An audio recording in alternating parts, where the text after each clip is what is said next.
This is the audio version of the book Jailer by Acharya Vijay Abhishekar Suriji Maharaj in the voice of Rahul Kapoor Jain.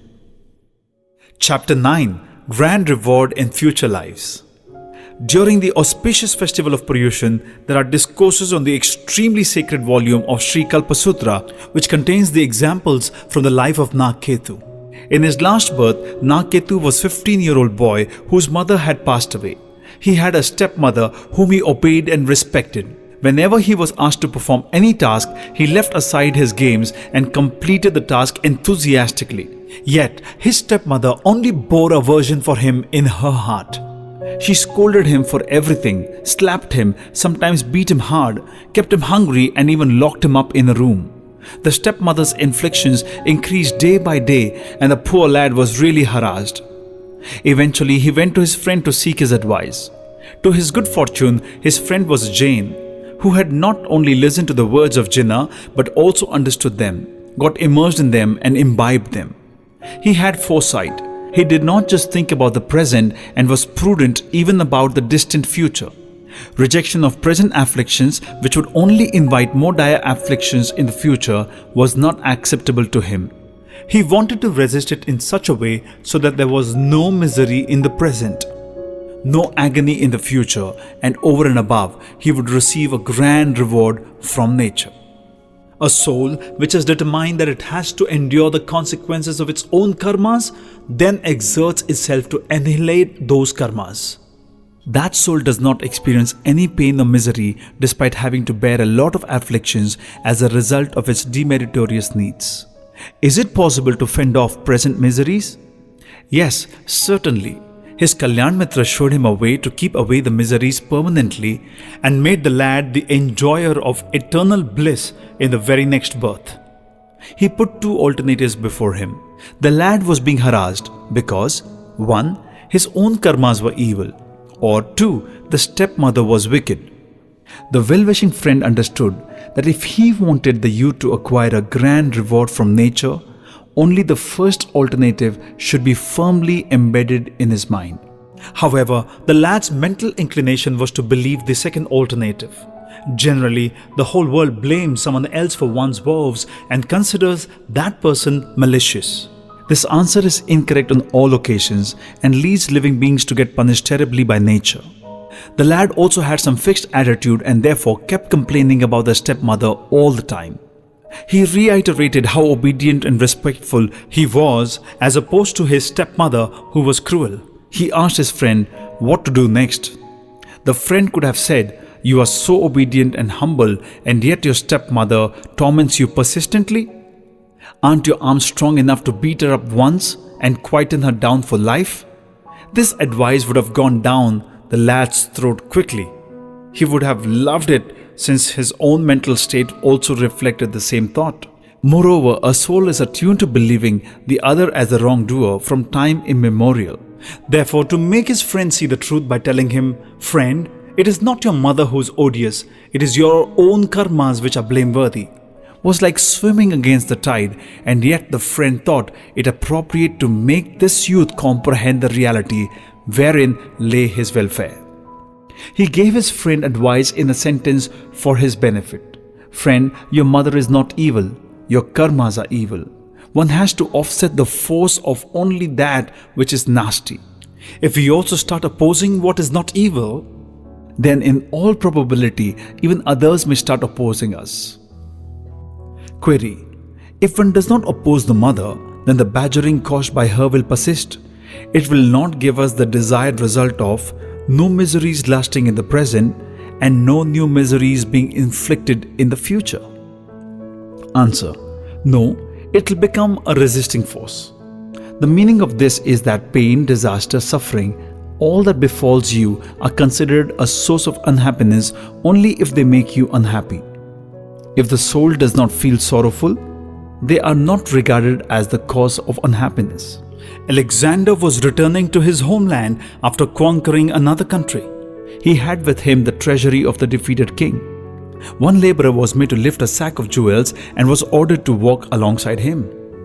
They came upon a hillock on the way. The laborer was panting breathlessly.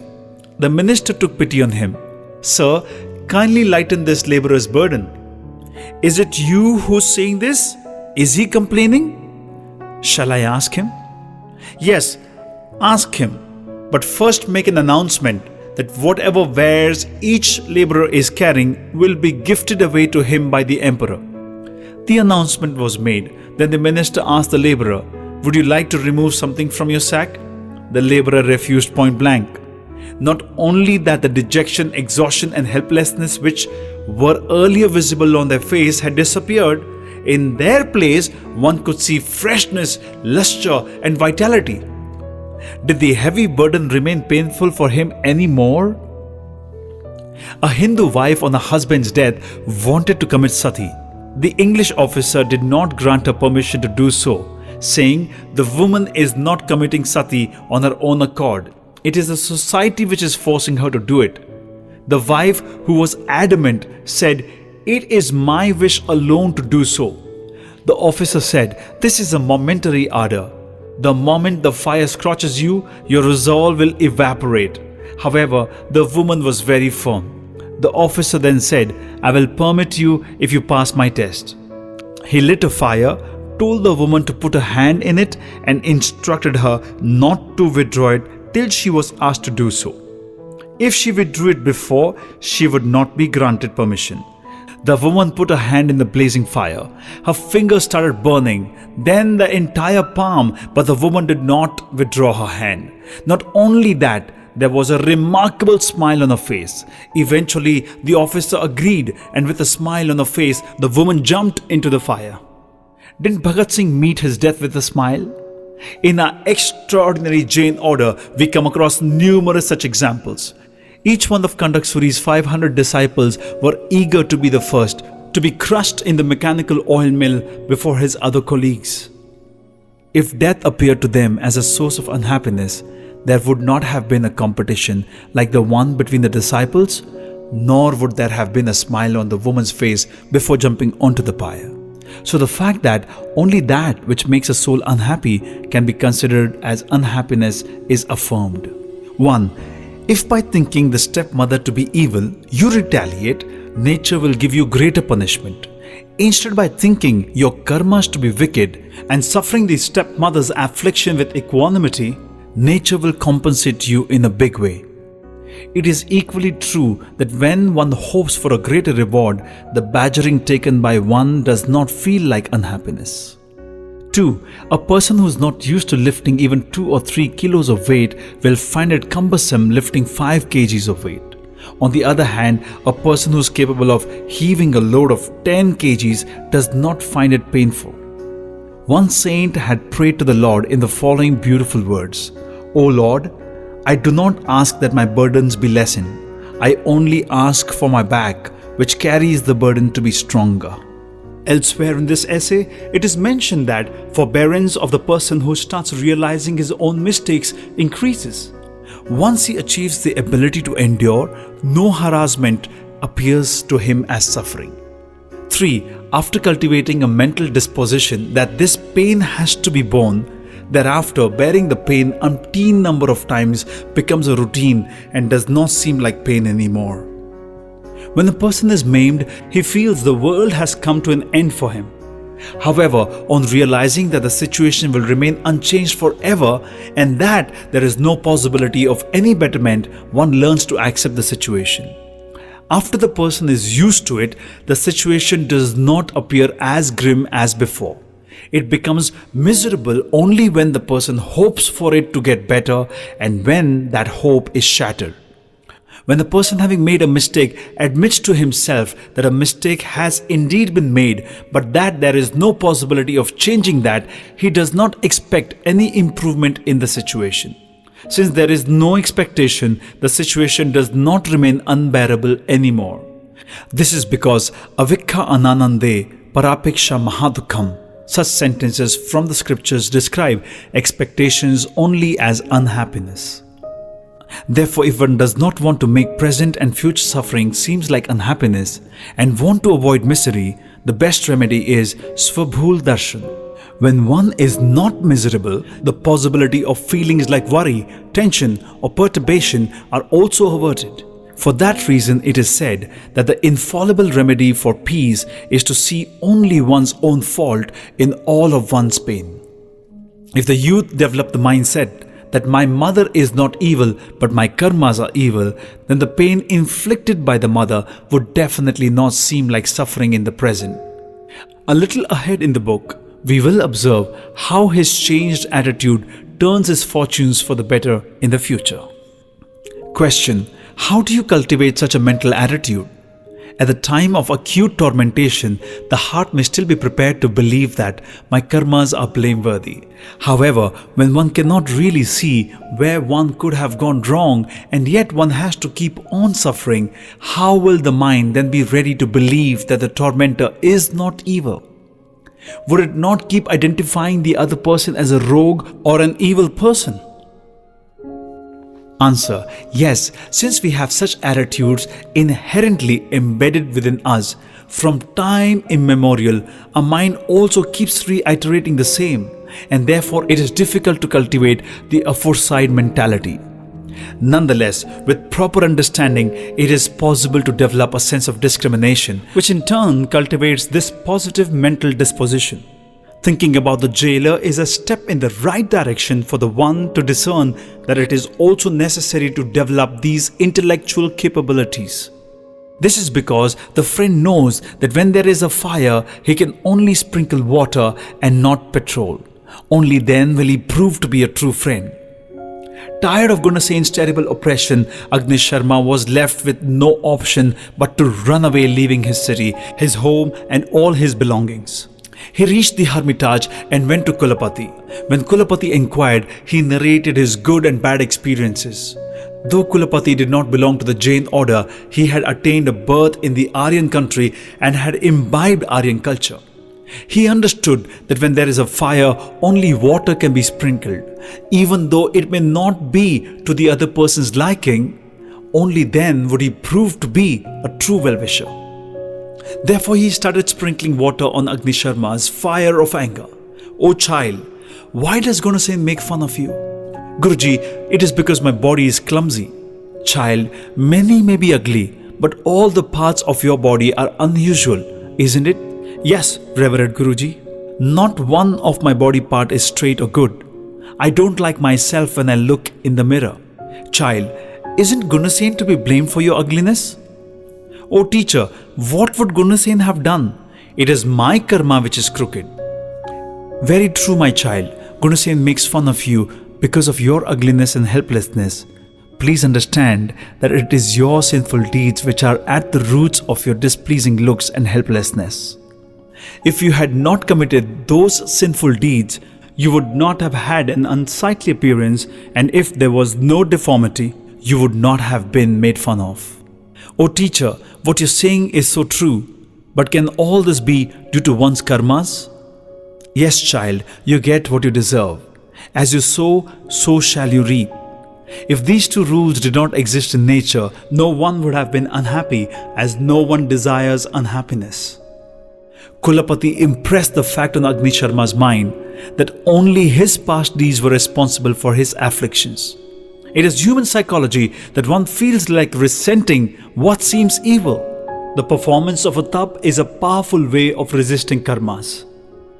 Agni Sharma thought, "My karmas are extremely evil, so to offset them, I will undertake a tap which requires a tremendous effort. I will do Masak Shaman. At the end of 1 month after breaking the fast, I will again take it up the next day, and this I will continue till the end of my life." Agni Sharma had no disgruntlement or complaint against Gunasen. Lack of these ill feelings made him experience unequal peace of mind.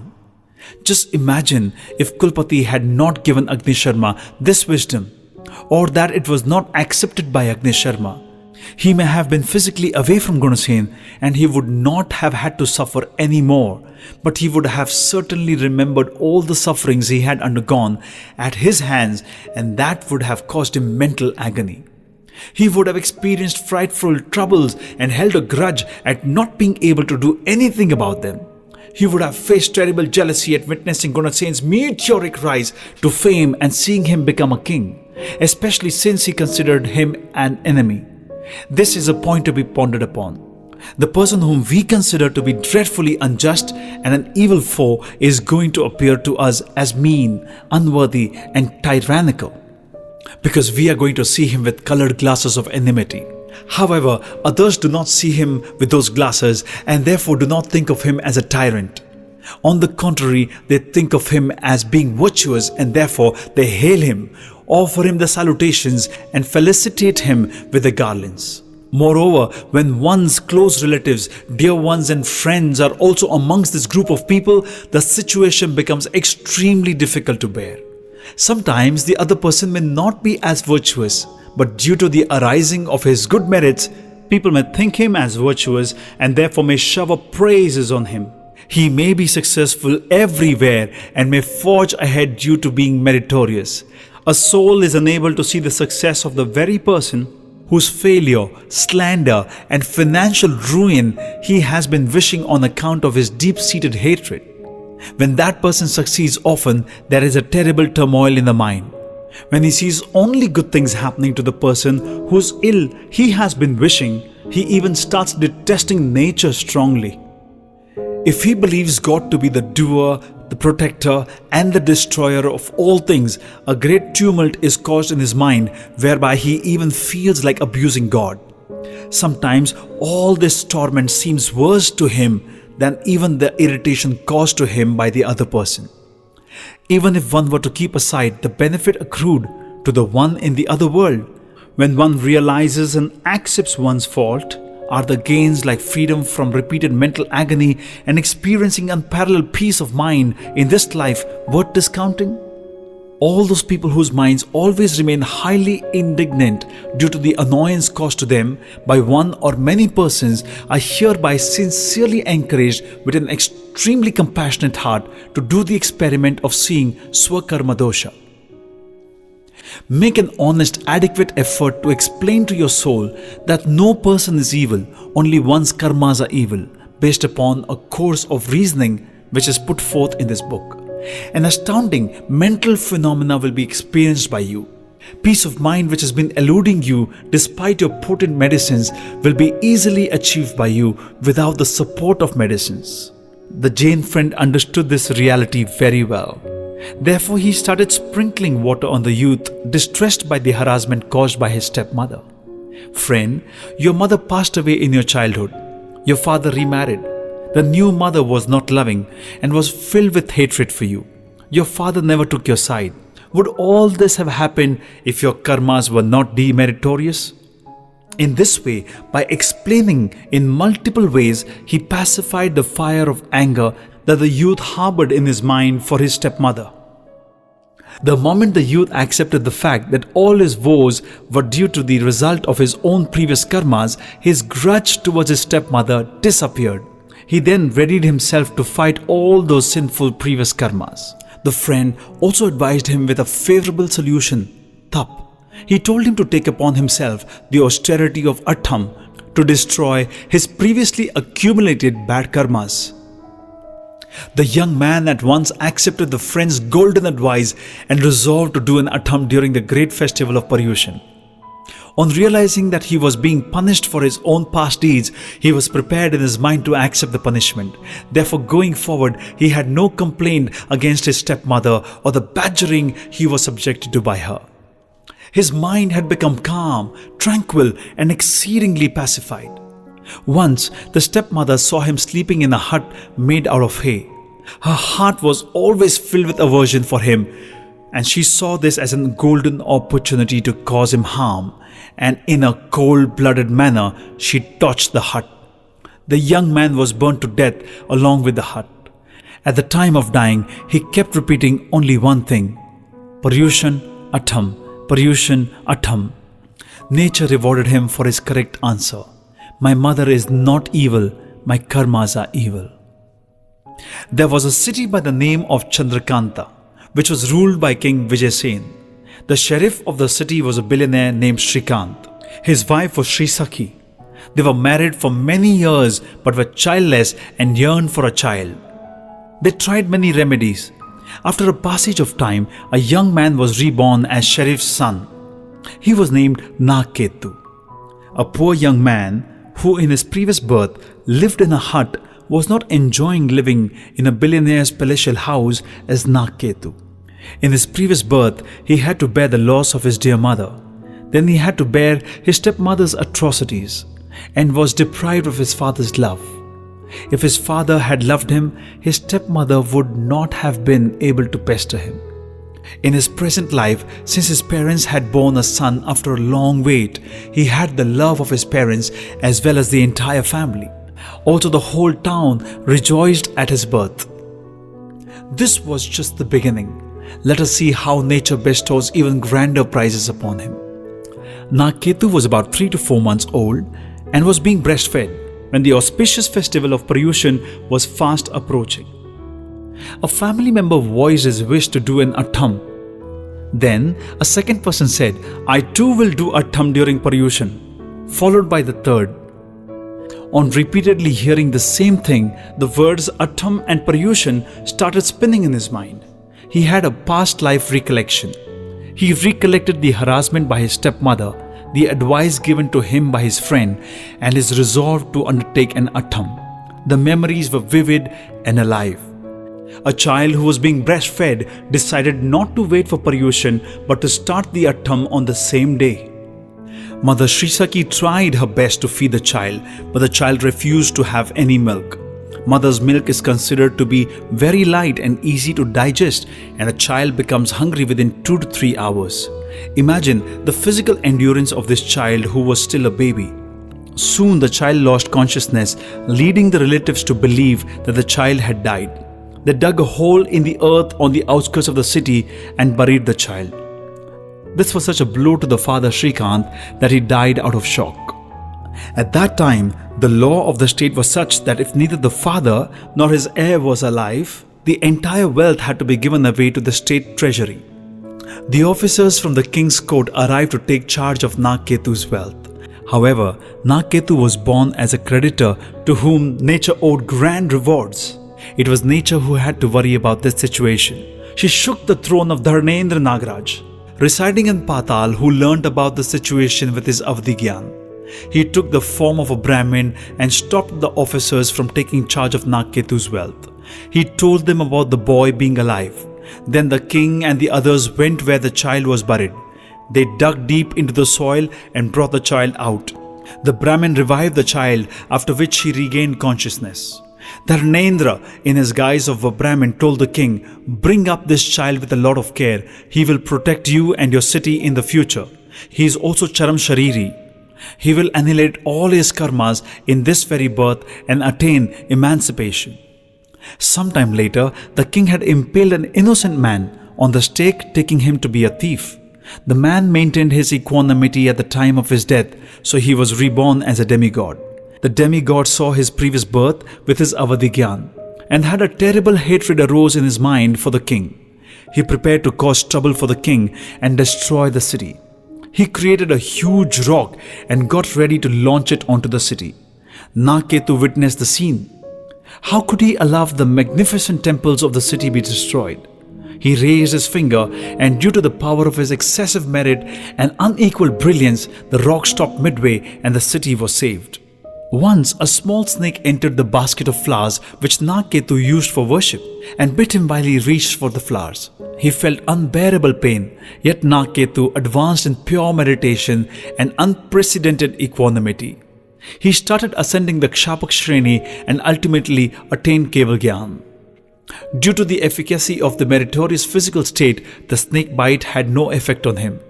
During his long stay as a Kevali, he roamed the earth, and eventually by destroying his remaining 4 Aghati karmas, he achieved moksha. Many from amongst us have performed austerities like Attam and even Athai or Masak Shaman, not once but several times. Leave aside Dharnendra, not even an ordinary demigod has come to us. However, Dharnendra himself came to the child Nagketu. He was reared by the king with a lot of affection and care. Even the power of malicious demigod was not potent enough to defeat the power of Nagketu, and the city was saved from the huge rock. The most important accomplishment was that he attained what is most difficult to achieve. Even if after an extremely long period of time, lasting over many births, he attained Keval Gyan and eventually Moksha. Nature awards such grandiose prizes for correct answers. Don't we all want such majestic rewards? Nature does not consider us as either offensive or aliens. It is ready to award us prizes which are beyond our imagination. It is only that she is waiting for us to give out the correct answer when being tested by her. If I have to bear anything, it is only my karmas which have to be blamed. The other person is only a jailer, a jailer, a jailer.